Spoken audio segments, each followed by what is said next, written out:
नमस्कार दोस्तों, आज की इस वीडियो में बहुत बेहतर जानकारी है आपके लिए। किसान भाइयों, खीरा की खेती करते हो तो बहुत बेहतर ही जानकारी है, क्योंकि खीरा की खेती में बहुत सारे लोगों को एक ज़्यादा समस्या आती है, वो है फसल पीली पड़ जाती है, ज़्यादा उत्पादन नहीं निकल पाता और जल्दी जल्दी हमारी फसल निपट जाती है। तो यही समस्या है कि उनका फर्टिलाइज़र मैनेजमेंट, स्प्रे मैनेजमेंट सही से नहीं हो पाता है, जिससे उनको अच्छा उत्पादन के साथ साथ अच्छा रेट ना मिलने के कारण होता क्या है, पैसा अच्छा नहीं कमा पाते। तो यही सारी समस्या है जिससे लोग ज़्यादा परेशान रहते हैं। तो किसान भाइयों, वीडियो के एंड तक ज़रूर बने रहना, जिससे हम आपको ए टू जेड जानकारी भी देंगे और वैरायटियाँ भी ऐसी ऐसी बताएंगे जिससे आप ज़्यादा से ज़्यादा उत्पादन लगा सकते हो। और ज़्यादा जो है इसमें वायरस भी कम लगते हैं, रोग प्रतिरोधक क्षमता है इसमें, और जो है ज़्यादा से ज़्यादा फल अच्छे तरीके से सेटिंग होते हैं और ज़्यादा से ज़्यादा चमक भी होती है फलों की। तो किसान भाइयों, स्प्रे कब करने हैं, कौन सा फर्टिलाइज़र कब देना है, जिससे हमारे ज़्यादा से ज़्यादा फल फूल सेटिंग हो, फलों की साइज़ भी बड़ी हो और फलों की चमक भी काफ़ी शानदार हो और एक सामान हमारे फल फूल सेटिंग होते रहें कंटिन्यू जब तक हमारी फसल चली।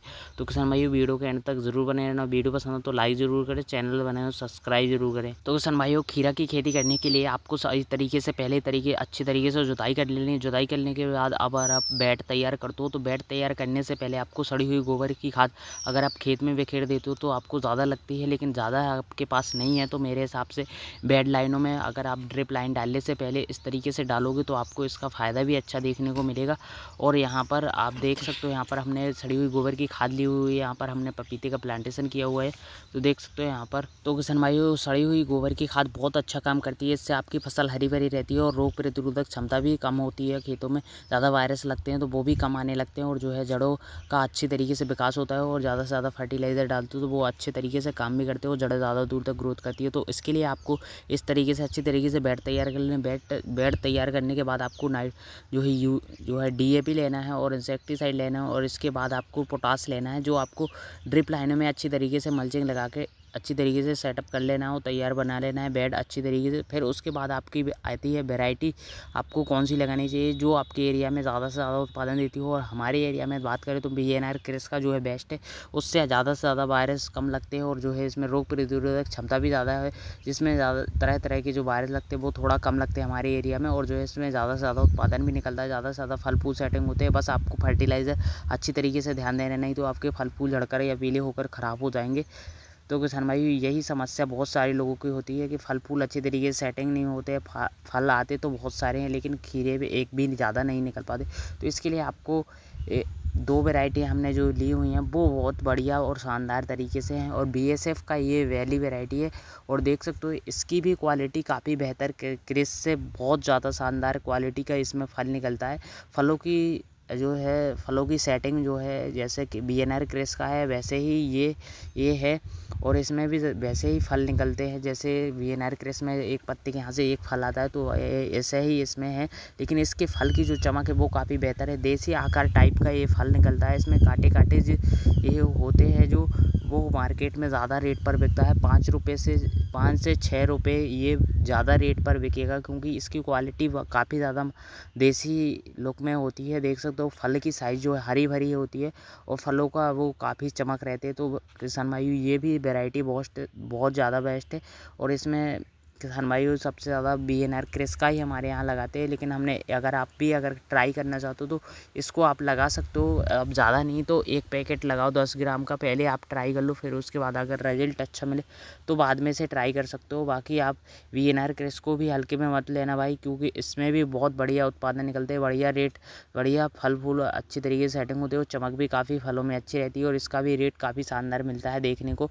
और उत्पादन के साथ साथ अगर आपको रेट भी अच्छा मिल गया तो बढ़िया पैसा कमा सकते हो। बस खीरे की खेती में हर एक सीज़न, हर एक टाइमिंग अलग होती है, हर टाइम पर एक जैसा रेट नहीं रहता है। अगर आपने रेट को पकड़ना है तो आपको समय समझना पड़ेगा कि पहले किस टाइम ज़्यादा खीरे का रेट रहता है, और उसी टाइम पे अगर आपने 1 महीने पहले खीरा की खेती कर लिया तो आपको अच्छा रेट पकड़ सकते हो।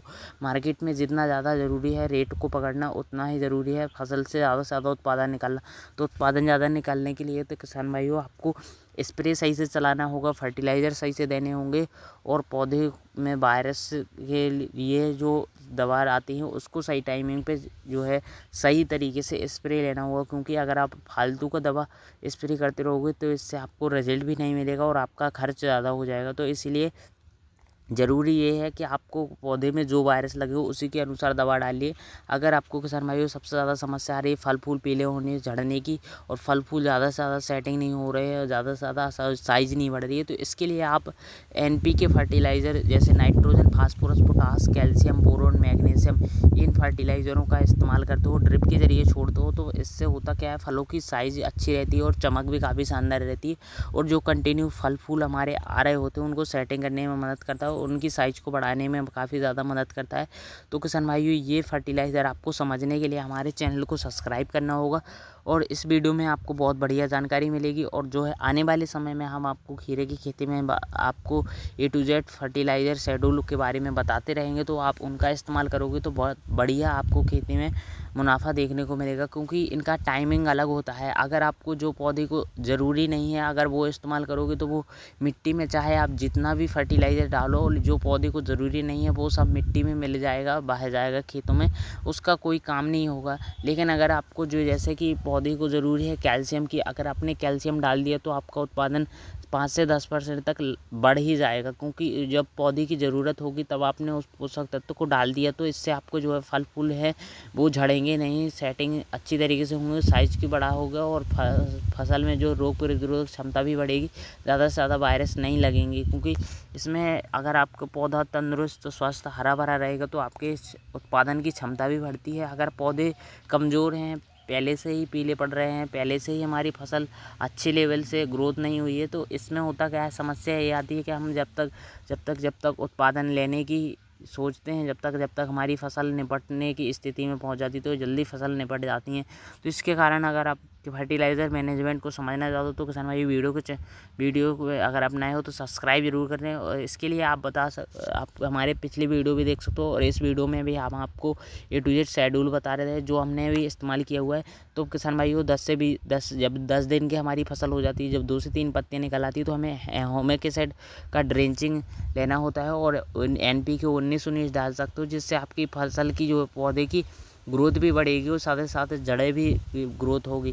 और इसके बाद जैसे ही हमारा पौधा बड़ा हो जाता है तब हमें जो है इसमें डालने होते जैसे ही किसान भाइयों आपकी जो है खीरा की फसल जो है इस अवस्था में हो चुकी हो, जैसे कि 20 दिन का पौधा हो चुका हो, तब पौधे को ज़्यादा से ज़्यादा पोषक तत्वों की ज़रूरत होती है। जैसे जैसे पौधा बड़ा हो जाता है तब मैं जैसे ही पौधे के लिए नाइट्रोजन, फास्फोरस, पोटास इन तरीके के पोषक तत्वों की ज़्यादा से ज़्यादा जो है डोज बढ़ाने होते हैं। जैसे कि पहले आप 1 kg चला रहे थे, फिर आपको 2 kg करना होगा, फिर आपको ऐसे ऐसे थोड़ा थोड़ा बढ़ाना होगा, जिससे बढ़ती फसल के अनुसार आपको वो सही तरीके से मेंटेनेंस बना रहता है। जब पौधे में ज़्यादा से ज़्यादा विकास होता है, जैसे ही आपकी फसल में थोड़ा थोड़ा खीरा दिखने लगे तो अब आपको क्या करना है, 13-0 NPK 13-0-45 आता है उसका इस्तेमाल करना है, और उसके साथ आप 12-61 का इस्तेमाल करोगे, जिससे आपकी ऊपर की तरफ शाखाएं तो बढ़ती है, खीरा के पौधा तो बढ़ता है, साथ ही साथ तना मजबूत होता है और पौधे में ज़्यादा से ज़्यादा शाखाएं निकलती हैं और पौधे का फल आ रहा होता है, जो उसमें फलों की साइज़ और चमक भी काफ़ी सारी बढ़ने लगती है। तो किसान भाई ये समय होता है 20 से 25 दिन के अंतराल पर, 25 से 30 से 35 दिन का जब समय होता है, 30 से 35 दिन के बाद हमें पौधे के लिए सही तरीके के माइक्रोन्यूट्रिएंट्स चुनने की आवश्यकता होती है, क्योंकि इसमें यही अवस्था होती है जहां फसल में बहुत सारी गड़बड़ियां देखने को मिलती हैं। वही इसी समय में सबसे ज़्यादा रस चूसक कीटों का अटैक होता है। रस चूसक कीटों का फिलहाल पहले शुरुआती स्टेज से ही हो जाता है, 10 से 15 दिन के अंतराल पर हो जाता है, तब हमें ज़्यादा पावरफुल दवाओं का स्प्रे नहीं लेना है, जिससे हमारी बाद में नुकसान ना पहुँचे। तो हमें आपको नीम ऑयल, एक्टोमोप्राइड 20% आता है और डाइफेथ्रोन आता है, तो आप इनका इस्तेमाल कर सकते हो, तो इससे आपके रस चूसक कीटों का जो है ख़त्म होते रहेंगे। और बाद में अगर आपको जो देखने को मिलता है तो आप बाद में इस तरह की अलग बहुत सारी रस चूसक कीटों के लिए दवा आती है, उसका इस्तेमाल कर सकते हो, वो अभी हम आपको A to Z वीडियो में एंड तक बताएंगे।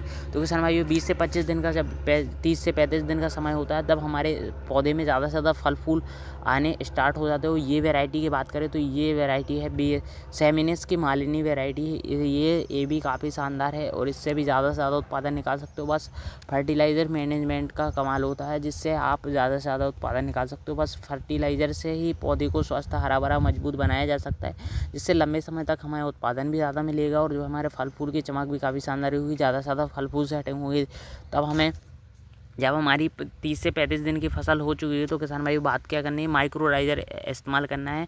माइक्रोराइज़र आप किसी भी कंपनी का ले सकते हो, हमने भी लिया हुआ था, तो हमने ये अलमाइटी कंपनी का लिया हुआ था। और इसके साथ अगर आपको नहीं मिला है तो आप होमिक एसिड ले सकते हो, जिससे जड़ों का विकास काफ़ी बेहतर होगा, पौधे हरे भरे रहेंगे और पौधे की बढ़वार भी आपको देखने को मिलेगी। इसके साथ साथ आपको पत्तियाँ काफ़ी हरी भरी देखने को मिलेगी। और इसके बाद आपको क्या करना है, जैसे ही आपकी फसल 30 से 35 दिन का हो जाती है तो आपको होमिक एसिड के बाद क्या करना है, कैल्शियम लेना है और बोरोन लेना है। कैल्शियम लेना है आपको 1 केजी और 250 ग्राम बोरोन, जिससे आपके जो फल आ रहे होते हैं वो पीले होने झड़ने की समस्या आती है, वो आपकी कंट्रोल आसानी हो जाएगी। और जो पौधे में शाखाएँ बनती है और पौधे में रस चूसक कीटों का अटैक और वायरस लगते हैं वो भी आपके कम होंगे। इससे रोग प्रतिरोधक पौधे में क्षमता बढ़ेगी और पौधे का तना मजबूत होगा, जो फल आएंगे वो भी साइज बड़ी होगी और चमक रहेगी। जो छोटे मोटे टेढ़े रह जाते हैं फल वो भी काफ़ी शानदार तरीके से सेटिंग होंगे और कंटिन्यू इसी तरीके से फसल हमारी स्वस्थ हरी भरी बढ़ती रहेगी। और कैल्शियम और बोरोन आपको ले लेना है। और इसके बाद आपको क्या करना है, जैसे ही आपके फल फूल सेटिंग हो चुके हों वैसे ही आपको क्या करना है, NPK 52-34 है, उनका आपको स्प्रे भी लेना है और ड्रिप के ज़रिए भी छोड़ना है, जिससे आपके NPK 52-34 में आपको तरह तरह की जो समस्याएं देखने को मिलती है। फल की साइज़ थोड़ी रह जाती है, छोटी रह जाती है और फलों को जो है अच्छी तरीके से विकास नहीं हो पाता और ज़्यादा से ज़्यादा फल फूल झड़ने की समस्या आती है। तो इस तरीके से वो 52-34 आपका स्प्रे में भी काम करना है। स्प्रे आपको डालना है 50 से 70 ग्राम डाल सकते हो। फिर आप जो है फसल की अवस्था के अनुसार ले सकते हो, जिससे आपको बहुत बढ़िया रिजल्ट मिलेगा। फलों की साइज बढ़ने के साथ साथ पत्तियों को हरी भरी देखने को मिलेगी, पत्ती ज़्यादा से ज़्यादा फल फूल आएंगे और सेटिंग भी आपके ज़्यादा से ज़्यादा फल फूल होंगे। फसल में स्वस्थ हरी भरी रहेगी और फसल में रोग प्रतिरोधक क्षमता भी बढ़ेगी, ज़्यादा रस चूसक कीट लगते हैं वो भी कम होंगे। तो ये आपका जो है फर्टिलाइज़र आपको 52-34 आपको ज़रूर डालना ही डालना है। जिस ड्रिप के ज़रिए भी छोड़ सकते हो और आपको इसके ज़रिए भी स्प्रे के तौर पर भी देना है। स्प्रे के तौर पर आपको किसान भाइयों बात बता रहा हूँ, मैंने जो स्प्रे अभी तक इस्तेमाल किए हुए हैं, मैं अपनी जो है पर्सनल अनुभव से बता रहा हूँ, जो मैं लगातार इन्हीं स्प्रेयों पर विशेष ध्यान देता हूँ। जैसे कि मैं हफ्ते में एक बार स्प्रे लेता हूँ, एक लेता हूँ रस चूसक कीटों के लिए और उसके साथ एक फंगिसाइड लेता हूँ, क्योंकि फंगस अगर एक बार लग गया पौधे में तो ज़्यादा से ज़्यादा 10 से 20% तक लॉस हो जाता है, वहीं पर फल फूल जैसे झड़ने की और सड़ने की समस्या आती है। तो ये फंगिसाइड आपको लेना ही लेना है। फंगिसाइड में आपके तरह तरह की जो फंगिसाइड आते हैं उनका इस्तेमाल करते हो। UPL साफ फंगिसाइड है, अल्ट्राकोल है और ये बहुत सारे फंगिसाइड है। उनका नाम जैसे ब्लू कॉपर हो गया, रेडोमिल गोल्ड हो गया, तरह तरह के फंगिसाइड हैं। उनका आपको हफ्ते में एक बार बदल कर बारीकी से अच्छी तरीके से स्प्रे करना है। और उसके साथ एक रस चूसक कीटों का लेना है स्प्रे। रस चूसक कीट में आप जो जैसे कि सफ़ेद मक्खी का अटैक ज़्यादा होता है खीरे की फसल में और थ्रिप्स और माइट का अटैक ज़्यादा होता है, तो आप ऐसी दवा का स्प्रे ले सकते हो जिससे आपकी सफ़ेद मक्खी कंट्रोल होती रहे और माइट भी कंट्रोल हो सके और थ्रिप्स का भी अटैक कम होता रहे। तो इसके लिए आप अलीका का स्प्रे ले सकते हो, सिजेंटा का आता है, वो आपकी थ्रिप्स और सुंडी का अटैक जो आता है, जो है वाइट फ्लाई सफ़ेद मक्खी, उसको भी आपको ये तीनों कंट्रोल करेगा। और इस पर आपने समय समय पर स्प्रे लेते रहना हफ्ते में एक बार। और इसके साथ आपको टॉनिक भी इस्तेमाल करनी है। टॉनिक आपकी जो है आप जो ले सकते हो, इस सिजेंटा का एसावियोन बायोवीटा ले सकते हो और इससे आपके जो फल फूल गिर रहे होते हैं वो भी अच्छी तरीके से कंट्रोल करता है। थोड़ी मोड़ी अगर आपका फर्टिलाइज़र मैनेजमेंट बिगड़ता है तो वहाँ टॉनिक काम करती है, जिससे आपको जो है ज़्यादा लॉस देखने को नहीं मिलता है फल फूल झड़ने की। यही समस्या है कि बहुत से किसान भाई करते क्या है कि अगर फर्टिलाइज़र अगर वो सोच रहे हैं कि हाँ अगर हम टॉनिक से काम चला लेंगे इससे हमारा उत्पादन बढ़ जाएगा, तो ऐसा बिल्कुल भी नहीं है। आपको दोनों तरीके से इस्तेमाल करना होगा। पौधे के पत्तियों पर स्प्रे के ज़रिए आपको टॉनिक का इस्तेमाल करना है, पौधे के जड़ों के ज़रिए आपको फर्टिलाइज़र मैनेजमेंट पर काम करना है, जिससे आपको उत्पादन के साथ साथ फलों की चमक और शानदार तरीके से फसल की बढ़वार देखने को मिलेगी। फसल लंबे समय तक जाएगी और ये ऐसा नहीं है, आपको फसल अगर लंबे समय तक ले जाना है तो आपको शुरुआती स्टेज से बहुत बेहतर ख्याल रखना पड़ेगा और मैनेजमेंट काफ़ी बेहतर बनाना पड़ेगा। अगर बारीकी से छोटे छोटे वायरस अगर आपके लग रहे हैं, रस चूसा कीट लग रहे हैं, तो आपको शुरुआती स्टेज में कंट्रोल करना है, क्योंकि शुरुआती स्टेज में कंट्रोल करोगे आप तो वो अच्छी तरीके से कंट्रोल हो जाएगा और सस्ते में कंट्रोल हो जाएगा। इसके लिए ज़्यादा खर्च करने की भी आवश्यकता नहीं है। वही पर अगर आप सोचते हो कि इसे हम बाद में दवा स्प्रे कर देंगे तो बाद में कंट्रोल हो जाए, तो ऐसा बिल्कुल भी नहीं है। बाद में अगर आप दवा स्प्रे कर दो तो कई सारी महंगी से महंगी दवा स्प्रे कर लोगे, लेकिन वो कंट्रोल नहीं हो पाएगा और वो यहाँ पर ख़राब हो जाएगी, रस चूसा कीटों का अटैक ज़्यादा बढ़ जाएगा। तो यहीं पर आपको क्या करना है कि आपको हफ्ते में एक बार शेड्यूल बनाना है, एक रस चूसा कीटों को बदल कर लेना है और एक टॉनिक का इस्तेमाल करना है और एक फंगिसाइड का इस्तेमाल करना है, जिससे आपकी फसल काफ़ी बढ़िया शानदार तरीके से ग्रोथ होगी और अच्छी तरीके से आपको रिजल्ट भी मिलेंगे। और जैसे ही आपकी फसल 40 से 45 दिन के अंतराल पर पहुंचती है तो आपको जो क्या करना है किसान भाइयों, सबसे ज़्यादा यहीं पर दिक्कत आती है जब ज़्यादा से ज़्यादा फल फूल आ रहे होते हैं और ज़्यादा से ज़्यादा फल फूल सेटिंग हो रहे होते हैं, तब आपको तुड़ाई भी कर लेनी है अच्छी तरीके से। जैसे ही आप तुड़ाई करते हो वैसे ही आपको जो है सबसे ज़्यादा खीरे की फसल में ज़्यादा ज़रूरत होती है पोटास और कैल्शियम की। तो 13-0-45 और डालना है आपको और उसके साथ कैल्शियम लेना है, कैल्शियम नाइट्रेट, जिससे आपको बहुत बढ़िया रिजल्ट मिलेंगे। 13-0-45 और NPK 13-0-45 लेना है और उसके साथ कैल्शियम लेना है, कैल्शियम नाइट्रेट। तो इससे आपको बहुत बढ़िया रिजल्ट मिलेंगे। आपके जो फल फूल आ रहे होते हैं उनको सेटिंग करने में मदद करेगा और कैल्शियम आपके जो नए फल फूल आ रहे हैं उनको सेटिंग करने में, उनकी साइज़ को बड़ा करने में और फसल की चमक को काफ़ी शानदार करने में भी मदद करेगा और ज़्यादा से ज़्यादा शाखाएँ भी निकलेंगी कैल्शियम नाइट्रेट से। और बोरोन अगर आप इस्तेमाल करते हो तो बोरोन आपको जो है लेना ही लेना है, कि इससे आपके फल फूल झड़ने की समस्या आती है तो ये आपकी कंट्रोल होती रहेगी। इससे आप अपने उत्पादन को लगातार तरीके से बढ़ा सकते हो और आपको हफ्ते में एक फर्टिलाइज़र शेड्यूल बना लेना है कि हमें हफ्ते में 13-0-45 और कैल्शियम नाइट्रेट, मैग्नीशियम सल्फेट आपको इस्तेमाल करना है। मैग्नीशियम सल्फेट से किसान भाइयों आपकी फसल हरी भरी रहेगी। जिस तरीके से आप देख रहे हो हफ्ते में आप 15 से 20 दिन के अंतराल पर आपको मैग्नीशियम सल्फेट 1 से 2 kg तक चलाना ही चलाना है। और मैग्नीशियम सल्फेट के बाद साथ में आप अमोनियम सल्फेट का इस्तेमाल कर सकते हो, जिससे आपको मैग्नीशियम सल्फेट और अमोनियम सल्फेट मिलके आपकी फसल को जो है ज़्यादा से ज़्यादा हरा भरा करने में मदद करेगी और जो है ज़्यादा से ज़्यादा शाखाएँ भी निकलेंगी और पौधे में हरापन रहेगा, रोग प्रतिरोधक क्षमता भी बढ़ेगी। तो ये काम ज़रूर कर लेना है, जिससे आपको बहुत ही शानदार तरीके से बढ़िया रिजल्ट मिलेंगे। तो किसान भाइयों, बहुत से लोग बताते हैं अपनी वीडियो में कि आप 1 लाख कमा सकते हो, 2 लाख कमा सकते हो, तो ऐसा बिल्कुल भी नहीं है। आप पैसा अधिकतर खेतियों में कमा सकते हो अगर आपने अच्छी तरीके से मैनेजमेंट बनाया, अच्छी तरीके से सीख लिया और अच्छी तरीके से आपका सेटअप मैनेजमेंट अच्छी तरीके से आपने ड्रिप लाइन डाली और फर्टिलाइज़र मैनेजमेंट किया और पानी अच्छी तरीके से दिया, और इस तरीके से आप ज़्यादा से ज़्यादा उत्पादन निकाल सकते हो। बस आप किसी को देखकर के अगर आप चाहो कि अगर आपकी फसल ऐसे ही हो जाएगी, तो ऐसा बिल्कुल भी नहीं है कि आप किसी और का देख लोगे कि हमारी फसल इस तरीके से खीरे की फसल ये वैरायटी लगाई थी उन लोगों ने, तो हम भी यही वैरायटी लगाएंगे तो हमारा भी इसी तरीके से मैनेजमेंट हो जाएगा। तो ऐसा बिल्कुल भी नहीं है। आपको इस तरीके से सीखना होगा, वक्त लगेगा, लेकिन अगर आप एक बार सीख गए तो काफ़ी बेहतर कर पाओगे। खीरा की फसल एक ऐसी फसल है जिससे जल्दी कमाई स्टार्ट हो जाती है, बस आपको इसमें बेहतर ख्याल रखने की ज़रूरत है, क्योंकि अगर आपका एक फल फूल झड़ गया तो एक बार भी तनाव पड़ गया पौधे में पानी का मैनेजमेंट, तो इसमें होता गया है पूरी तनाव एक बार पड़ गया तो इससे आपका 10 से 20% तक लॉस हो सकता है, क्योंकि एक बार फल फूल झड़ने से जो है बहुत सारी फसल पीली पड़ जाती हैं और बहुत सारे वायरस भी लग जाते हैं। तो इससे आपको पानी उतना ही चलाना है जितना पौधे की आवश्यकता है और जितनी ज़रूरत है। तो किसान भाई, वीडियो पसंद आ रहा हो तो लाइक ज़रूर करो, चैनल पर नए हो तो सब्सक्राइब जरूर करें। मिलते हैं नेक्स्ट वीडियो में। आपको जानकारी कैसी लगी कमेंट करके ज़रूर बताना भाई। और अधिकतर आपको खीरे में किस तरीके की समस्या आती है तो उनके ऊपर भी अगर आपको अगर कोई जानकारी चाहिए तो कमेंट करके ज़रूर बताना, उनके बारे में भी बताऊंगा, क्योंकि हम लगातार खेती में काफ़ी समय से करते आ रहे हैं। तो ऐसा नहीं है बिल्कुल भी नहीं, तो हमें भी बहुत सारी दिक्कतें आ रही थी पहले ही समय में, लेकिन हमने अच्छी तरीके से सीखा, समझा, जाना और छोटी छोटी गलतियों को सुधारने का प्रयास किया, तब जाके आज हमारी फसल से ज़्यादा उत्पादन निकल पा रहा है और काफ़ी अच्छी तरीके से हो पा रहा है, क्योंकि यही एक समय था जब हमारी फसल शुरुआती स्टेज में, जब हमारा उत्पादन फल फूल आने समय होता था, तब ये हमारी फसल पीली पड़ जाती तो ख़राब हो जाती थी। लेकिन एक बात और ध्यान रखने की ज़रूरत है कि अगर आप फल फूल आ रहे हैं, अगर खेतों में खरपतवार है तो इस पर विशेष ध्यान देना है। खरपतवार बिल्कुल भी नहीं रहने देना है। इसके लिए आप बीज से खरपतवार मारने वाली दवा का स्प्रे ले सकते हो, जिससे आपको बहुत बढ़िया रिजल्ट भी मिल जाएंगे।